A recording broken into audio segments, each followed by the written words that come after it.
কুরকুরে মুসমুসে ছোট মাছ ফ্রাই এভাবে যদি করা হয় অনেক ইয়ামি হয় খেতে। আসসালামু আলাইকুম এভরিওয়ান, কেমন আছেন সবাই? আশা করি সবাই ভালো আছেন। বরিশালে বাহারি সাদা রান্না চ্যানেলে সবাইকে স্বাগতম, শুভেচ্ছা। আজ তো ছোটো রুই মাছ ফ্রাইয়ের রেসিপিটা শেয়ার করলাম আপনাদের সাথে। তো এখানে আমি ছোটো রুই মাছ আস্ত 6 পিস নিয়েছি, ভালো করে ধুয়ে রেখেছি। আর মাছগুলো আমি একটু কেচে নিয়েছি ভালো করে, এপিট ওপিট দুই পাশ।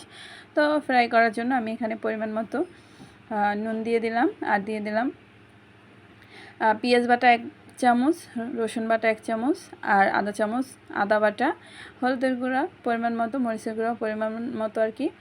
তো সব কিছুই দিয়ে দিলাম। এখন হাত দিয়ে এই যে ভালো করে মেখে নিতেছি।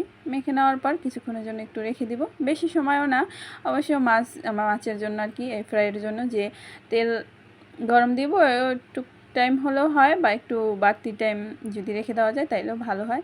তো যাই হোক, হাতে যদি বেশি সময় থাকে তাহলে আপনারা একটু বেশি টাইম আর কি রেখে দিবেন।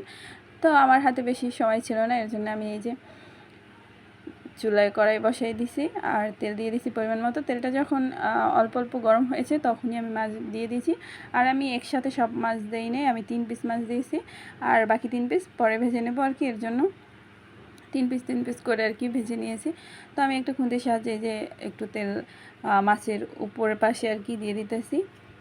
আর চুলার আঁচটা আমি মিডিয়ামে রেখেছি, মিডিয়ামে রেখেই ভাজতেছি যাতে একদম কুরকুরে মুসমুসে হয়, এর জন্য। আর বেশি জালে আর কি হয়তো বা দেখা যায় যে মাছের ভিতরের অংশটা আর কি কুরকুরে মুসমুসে হয় না, এর জন্য আমি মিডিয়ামে রেখেই ভাজতেছি আর কি। সবাই এই রেসিপিটা ফলো করে মাছ এভাবে ফ্রাই করে খেয়ে দেখবেন, অনেক টেস্টি হয়, অনেক ইয়ামি হয়, মুসমুসে কুরকুরে হয়। তাই যে আমার মাছ ফ্রাই হয়ে গেছে, এখন আমি নামিয়ে নিতেছি। একটা প্লেটে আমি কিচেন টিস্যু নিয়ে নিছি, ওই কিচেন টিস্যুর উপরেই মাছগুলো নিয়ে নিতেছি যাতে মাছের গায়ে যে তেল আছে ওই তেলটা টিস্যুতে চলে যায়, এর জন্য। আর এই যে বাকি 3টা মাছও দিয়ে দিলাম।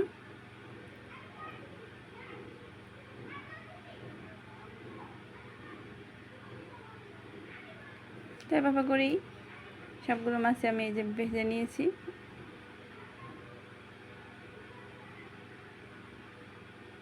দেখতে অনেকটা সুন্দর দেখা যাইতেছে মাছগুলো, দেখতেই পাইতেছেন।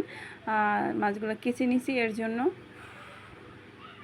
তো এখন মাছগুলো যাতে সুন্দর দেখা যায় সার্ভ করার জন্য, সার্ভ করার পর আর কি, এর জন্য আমি এখানে 4-5টা শুকনো মরিচ টেলে নিলাম, আর পেঁয়াজ কুচি একটু অল্প একটু পরিমাণে নুন দিয়ে ব্রেস্তা করে নিতেছি। তো আমার ব্রেস্তা করা হয়ে গেছে।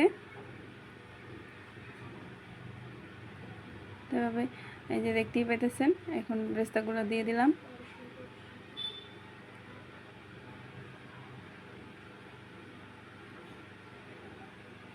শুকনো মরিচগুলো দিয়ে দিলাম, মানে টেলে নিয়েছিলাম যেগুলো, আর দিয়ে দিলাম উপরে পেঁয়াজের কিছু অংশ আর কি, সুন্দর দেখার জন্য। তো অনেকটা সুন্দর দেখা যাইতেছে, অনেকটাই আমি হয়েছে। তো আমার এই ভিডিওটি ভালো লাগলে সবাই লাইক কমেন্ট শেয়ার করবেন, আর আমার চ্যানেলটা সাবস্ক্রাইব করবেন। সবাই ভালো থাকবেন, আল্লাহ হাফেজ।